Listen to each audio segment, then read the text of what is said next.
పారిశ్రామికవేత్త ఆనంద్ మహీంద్ర సోషల్ మీడియాలో చాలా యాక్టివ్గా ఉంటారనే సంగతి తెలిసిందే. తనకు ఫన్నీగా అనిపించిన, ఆసక్తికరంగా కనిపించిన వింతలు, విశేషాలను సోషల్ మీడియా ద్వారా పంచుకుంటారు. తాజాగా ఆయన తూర్పు హిమాలయాల్లో కనిపించే అరుదైన అందమైన మొక్క సిక్కిం సుందర్ని ప్రపంచానికి పరిచయం చేశారు. ఎక్స్ ద్వారా ఆయన షేర్ చేసిన పోస్ట్ ఇంటర్నెట్లో సంచలనంగా మారింది.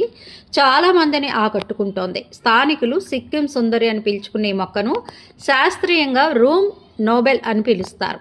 ఈ మొక్క సముద్ర మట్టానికి సుమారు 4000 నుంచి 4800 మీటర్ల ఎత్తులో మాత్రమే పెరుగుతుంది. అంత ఎత్తులో మనుగడ అనేక సవాళ్లతో కూడుకుని ఉంటుంది.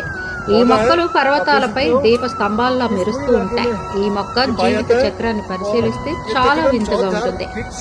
ఈ మొక్క కొన్ని దశాబ్దాల పాటు కేవలం చిన్న ఆకుల సమూహంగా కనిపిస్తుంది. అయితే ఉన్నట్టుండి ఒక్క రోజులో అకస్మాత్తుగా దాదాపు 2 మీటర్ల ఎత్తుకు పెరుగుతుంది.